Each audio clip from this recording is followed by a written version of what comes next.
intro video.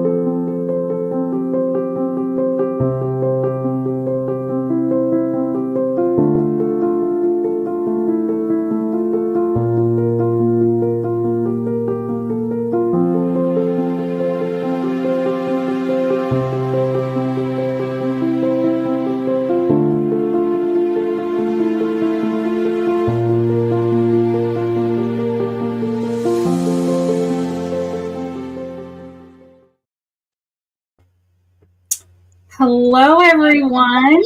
Hello. Welcome to session 4 of the Anchor to Rise Resilience to Rebuild series. My name is Melissa, and I'm the founder and executive director of Breezy Heart Foundation. It's an honor to be here and have you here. So these free workshops are designed to deliver practical tools to support your healing and resilience journey. If you've ever felt like spiraling makes you broken, you're not alone. And you're not broken. And so spiraling actually is a pattern, not your identity. You're here because you're ready to reclaim your story. And so today we're exploring spiraling emotions when overwhelm, often rooted in past trauma, pulls you out of the present. So when you're ready and you have questions, drop them in the chat and we'll address them during our Q&A. That's right, Melissa. And I'm Jill McKnight, a trauma-informed life coach and founder of Locate Coaching. In our last session, we tackled why no feels like betrayal.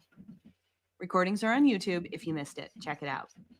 Today, we're addressing those pervasive spirals, their deep connection to childhood experiences, and a powerful tool to reclaim your calm.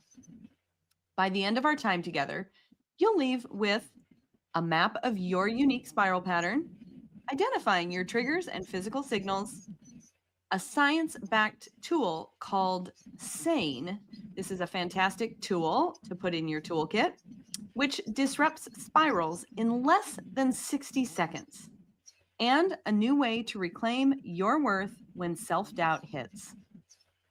Exactly. And have you ever felt, overwhelming panic or shame from a seemingly small moment? Like, for example, reading a short email and then spiraling out for hours, or seeing someone's facial expression and instantly feeling like worthless. And that feeling, that's often your nervous system reacting to old wounds. And so we'll unpack why spirals happen, how childhood trauma shapes them, and introduce the S.A.N.E response, S-A.N.E, which is a valuable tool, like Jill said, or a skill to learn. It's a 4-step tool to interrupt, overwhelm, and also boost self-esteem and ground you. And so thank you for bringing your curiosity today. Let's begin by exploring the mechanics of emotional spirals and how past experiences shape them. If you're ready, let's dive in. Absolutely. Emotional spiraling is when a feeling, often tied to a narrative, takes over, pulling you into overwhelm. It's like your nervous system takes the wheel and overrides your calm, frequently triggered by past trauma. Think of it as a tornado spinning you out of control. Now, let's talk about why this happens. Our nervous system is our internal alert system. It's constantly scanning for safety or danger. When you experience trauma, especially in childhood, your brain literally gets wired differently. The part of your brain called the amygdala, which is your brain's alarm bell, becomes hyper vigilant. It starts looking for threats everywhere, even in situations that are objectively safe. At the same time, another part of your brain, the hippocampus, which helps organize memories and distinguish between past and present, it also can be impacted. So when a trigger appears, a certain tone of voice, a facial expression, a specific smell, your amygdala fires. And your hippocampus might struggle to tell your brain, hey, This isn't happening now. This is just a memory. Instead, your brain and body perceive that trigger as an immediate present danger, as if the original trauma is happening all over again. And finally, your prefrontal cortex, the part of your brain that's responsible for rational thought, decision making, and impulse control. It actually can shut down during this process. This is why you can't just snap out of it, especially when you're spiraling. Your survival brain has taken over, reducing blood flow to the parts that allow for clear thinking. Those reactions echo childhood pain, like feeling unseen or unworthy, wiring your nervous system to stay hyper vigilant. Here's what the nervous system response, this spiraling, might look like for you. You may have racing thoughts. Your mind catastrophizes, jumping to worst case scenarios or obsessively rather, replaying a moment. You may experience physical overwhelm. It might be a tight chest, shaking hands, a churning stomach, or even shallow breathing. You might also have a loss of clarity. It becomes hard to think straight, to make decisions, or even find the right words to speak. And finally, you might get trapped in a loop. You feel stuck, unable to break free from the overwhelming emotion, often sinking into self-doubt or shame. Exactly. And so, what I'd like to ask the chat is, what's your spiral signature? And if you could drop in the chat a cyclone emoji for racing thoughts, or tornado emoji for body first reactions, or a collision emoji for sudden overwhelm. And if you're comfortable, share where you feel it. Is it in your head, or your chest, or your stomach? And if you're comfortable, add one word for the emoji beneath your spiral, the emotion beneath your spiral. My apologies. So, is the emotion shame? Is it fear? Is it helplessness? There's no need to explain. We honor your privacy. Yeah, thank you for sharing, everyone. Now, try this with me. Place a hand where you feel the spiral the most. That's your spiral alarm bell. Now try this. Feel your feet on the ground. Put your feet on the ground, whether you're standing or sitting, and name 3 things you see right now. I see pictures of my children. I see some art that they've created, and I see some file folders. I'm in my office. Really look around your space. Have you noticed any shift, even a tiny one, just by refocusing to look for those 3 things? You just dropped an anchor. This simple anchor works because it shifts you from trauma time, those past fears, to safety now, in this room, with this breath. Naming the spiral is powerful. You are not the spiral. You become the one noticing it. And this is where the healing begins. You've just mapped your spiral signals. Great work noticing those patterns. Now, let's bring this to life with Bethany's story, which powerfully shows how childhood trauma can spark a spiral in everyday moments. Let's move into her experience together. Thank you, Jill. So let's meet Bethany, whose spiral shows how childhood trauma can awaken deep wounds, even through small triggers. And so let me tell you a little bit about Bethany. Bethany is a skilled team member at a marketing firm, and she wants to lead a new a new initiative combining her talents in marketing and program development.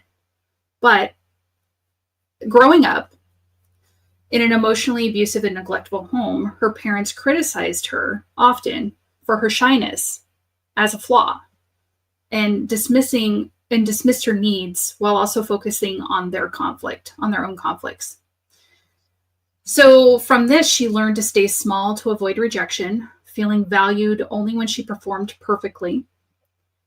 This left her feeling hypervigilant to criticism and doubting her worth. Now, leading this initiative is her chance to be seen, to prove that she is more than just, not social enough, and to showcase her creative and strategic strengths. And so during this team meeting, she shares her interest in leading the project, her voice steady despite her nerves. And in this meeting, her colleague Clara, who often takes charge, says to her, "Bethany, I'm pitching for that role, and honestly, it needs someone more outgoing to handle the client meetings." The moment Clara speaks, Bethany's stomach tightens. She immediately feels her body tense and her face flush. Her inner voice screams, "Of course, I should have known better." And as she shifts in her seat, she says to herself, "Why did I even say that? That was so stupid." And Clara's words continue to echo louder than they were ever spoken, saying, "Someone more outgoing, not you. Right? Not me. I don't belong in this space." Her heart is racing. She thinks to herself, "They probably think I'm too sensitive, too much, too quiet, not enough," and the spiral builds. "I shouldn't have come. I've overstepped. I made this uncomfortable. I always ruin things." Then another voice chimes in, but this time it's not Clara's, it's her father's. And that voice says, "You don't think things through. You're too emotional. Just stay quiet and let someone else lead." And then another voice comes in, and this time it's her mother's. And her mother's voice says, "Stop crying. You're being dramatic." Now, she suddenly feels like a child again, feeling so small, helpless, ashamed. Her brain is on fire. Her stomach aches. Her throat tightens. She wants to speak, but nothing comes out.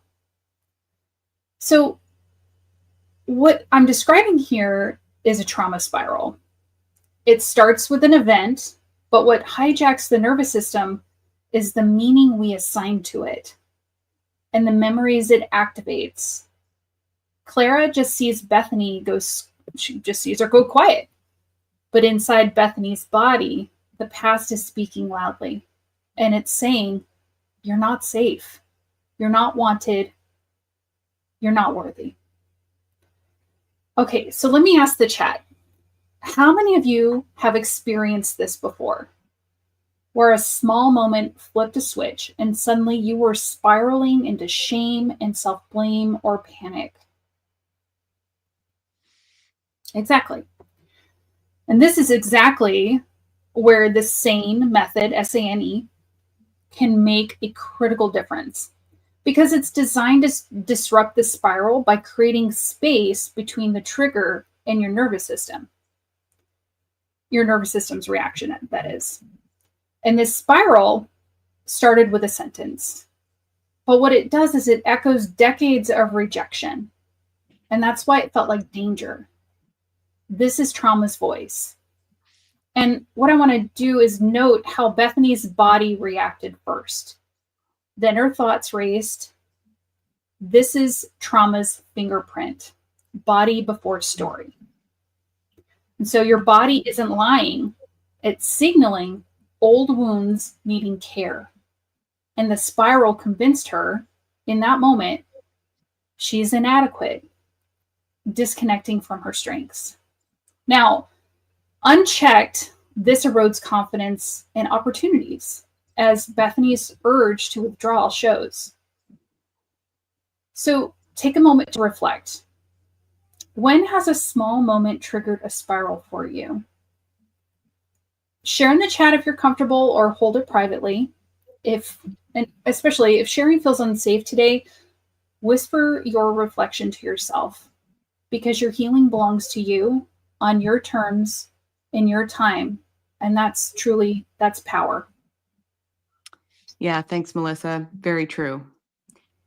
Bethany's spiral pulled her back to childhood, where a single comment felt like proof that she wasn't enough. The S.A.N.E response, S-A.N.E, is a 4-step tool designed to interrupt that spiral right in the moment it starts, to help you reclaim your calm, boost self-esteem, and stay grounded in the present.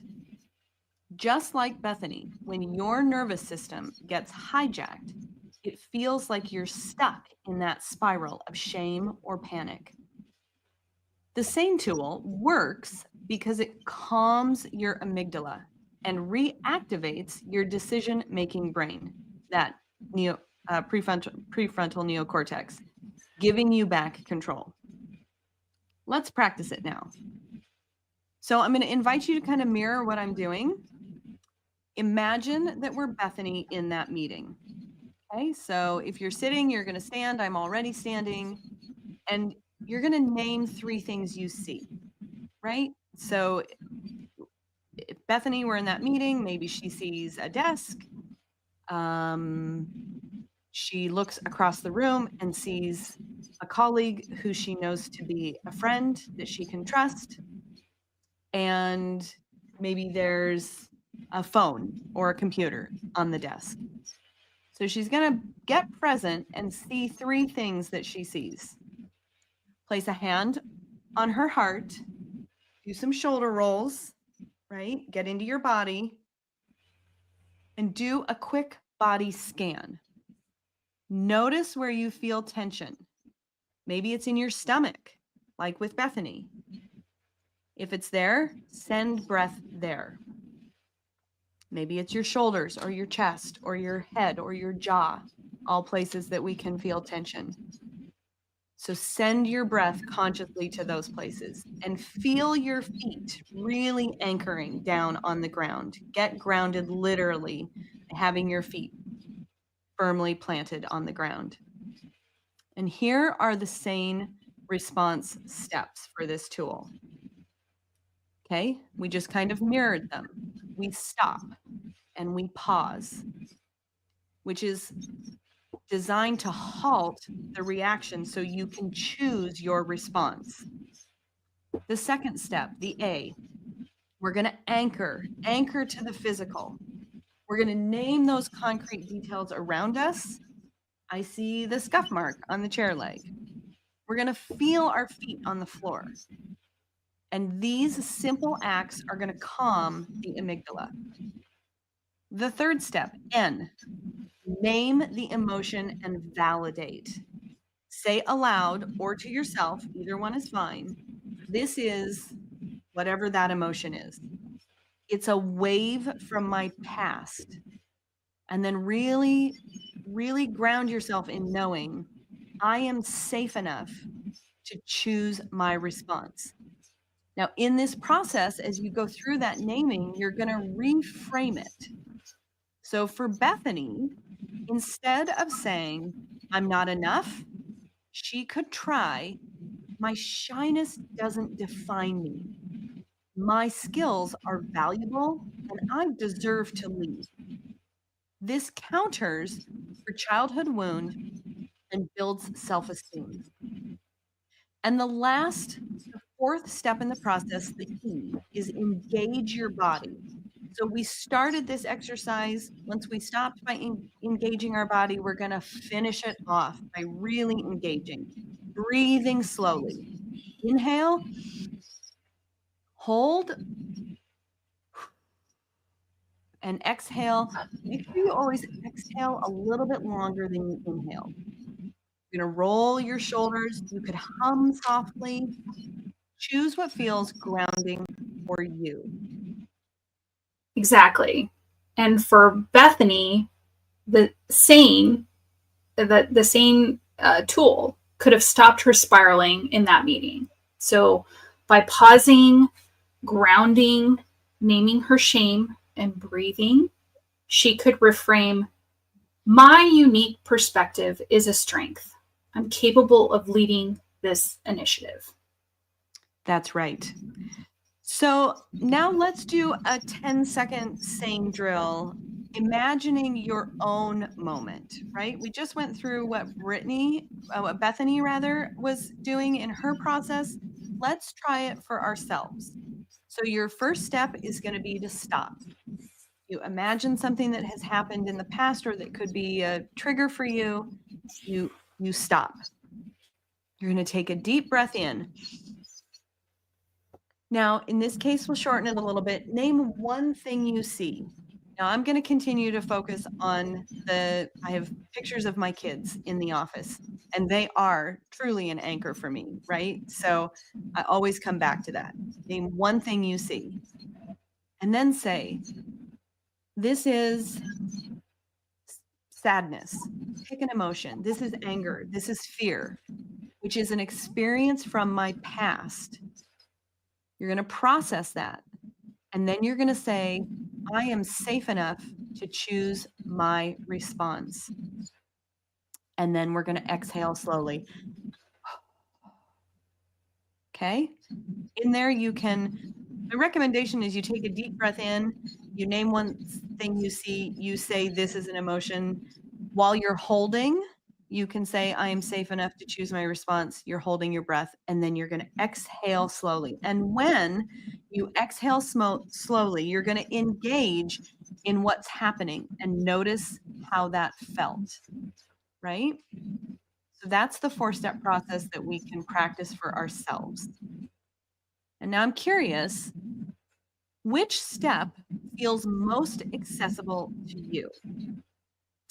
Type your gateway step in the chat. You can use a stop sign emoji for stop, an anchor emoji for that anchoring moment, a little talking, speaking head for if that's where you feel it, or the engage emoji if that's where you feel the step most strongly. And once you have a feel for what that step is, that's your go-to step. You can start there next time. All right. So feel free to type your emoji into the chat, a stop, an anchor, a speaking head, or an engage. And since this is your gateway step, use it first next time. For me, it's really that acknowledging that stop and then anchoring myself, right? So that's where I would start the process. To help Bethany anchor this new belief long term, she needs support. We all need support. To create this anchor and allow Bethany to reframe long term, supportive friends, family, or a mentor could fulfill this role. Here are a few ways to build it, to build that support. Surround yourself with people who reflect your strengths back to you. Remember, I mentioned Bethany might have that colleague on the other side of the table that she can lean into. Join spaces where your talents are seen and appreciated. This is so important, right? And I'm going to recommend that you share one strength with someone this week. You could say, I'm proud I spoke up at work. And your friend replies, or your colleague, your mentor replies, your ideas are brilliant. In this case, it would be to Bethany. And that exchange can powerfully counter your old story. Now, type one physical anchor you'll use this week in the chat. For example, I'll name one thing I see, that physical grounding your feet. So I'm just going to give you a couple minutes, put in the chat what you think your best physical anchor would be to practice.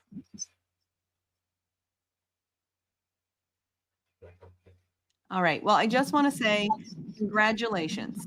You've practiced a tool that shifts spirals in the moment. Such amazing work. Let's carry this momentum forward by reflecting on what we've learned and explore how you can keep rising, just like Bethany, with our closing invitation. So again, I'm going to thank you for your courage today. Emotional spirals don't define you. They're patterns that we can always rewrite. You have the power to reclaim your calm and rise. Let's recap. We explored how spirals take over, often triggered by childhood trauma, narrowing your window of tolerance. Bethany's story showed how a comment can awaken deep wounds, disconnecting her from her strengths. The S.A.N.E response, S-A-N-E, stop, anchor, name, engage. This interrupts spirals. It reframes self-doubt and rebuilds your self-esteem. With supportive friends, family, a mentor, anyone that you've got to give you that support can help you anchor your growth. Spirals shrink your world. The S.A.N.E response, practicing that, expands it by rewiring your nervous system from shutdown to making a choice. Remember, you are not your spirals. You're the one who rises above them. Exactly. And your anchored action for this week is simple. Practice your gateway S-A.N.E step for just 10 seconds while you're feeling calm. This is how you build muscle memory for when you really need it. And if this is your first session with us, just focus on that one step you choose. That's your anchor. And that is more than enough. It definitely is. This session is a doorway to deeper transformation. If you're ready to move beyond just surviving spirals to truly thriving, we invite you to consider joining the Anchor to Rise coaching program. Yep. The Anchor to Rise is a comprehensive 12-session journey designed to help you release survival habits and build profound self-trust. So imagine a life where spirals don't control you, where you face triggers with clarity and trust your choices. Yeah, Anchor to Rise offers powerful tools and a supportive community to move you from self-doubt to self-leadership. The program recognizes spirals as learned responses from your environment, like Bethany's childhood, and is designed to honor you. That's right. And the program has 3 transformative phases. This isn't just about coping, it's about a complete transformation, guiding you step by step. So, in phase 1, you'll go from hiding to standing in your worth. And this is where we focus on reclaiming our voice and outgrowing the habits of shrinking. And that many of us have learned to hide parts of ourselves to feel safe, especially after early trauma.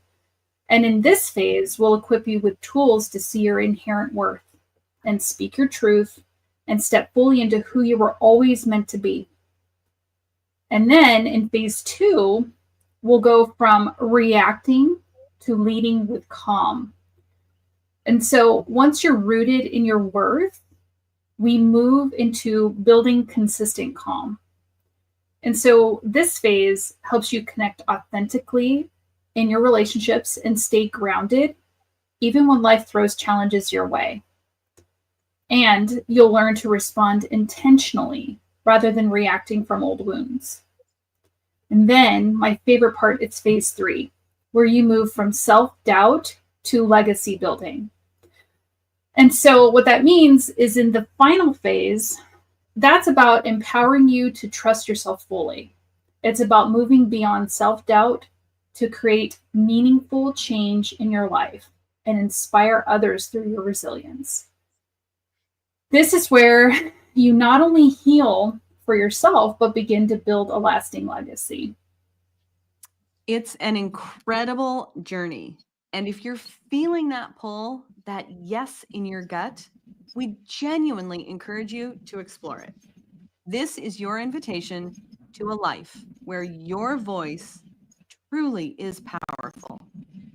We're not just offering tools, we're offering a supportive space and a roadmap. And we absolutely are here to walk this path with you. All right, let's close our time together with a powerful ritual.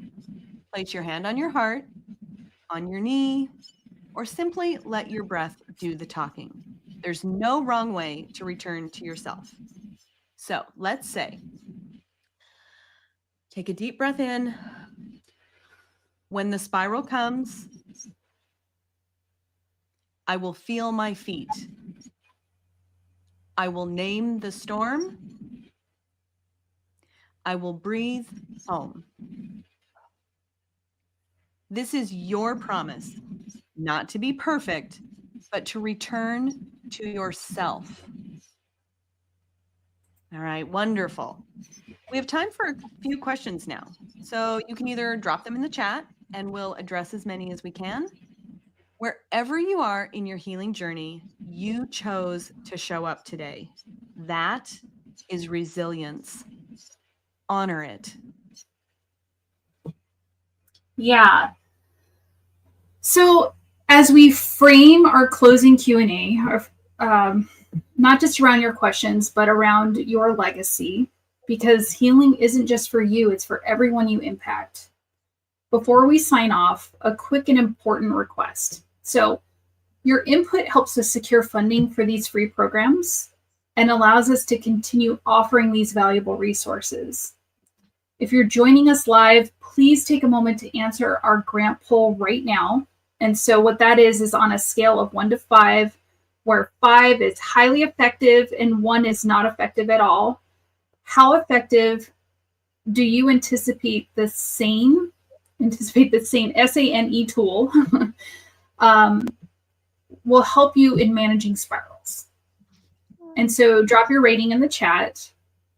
And also, if you're watching this as a recorded video, please share your thoughts on the poll question and how this session shifted your perspective in the comments below. We read every single comment. And finally, to stay updated on our upcoming live webinars, future coaching sessions, and program launch dates, make sure you sign up for our e-blast. You can find the link in the chat right now. I'll do that just as we finish up closing here. I got it for you, Melissa. Thank you. And we can't wait to connect with you again and continue this journey of healing and resilience. So thank you for being here with us today. And we'll catch you next time.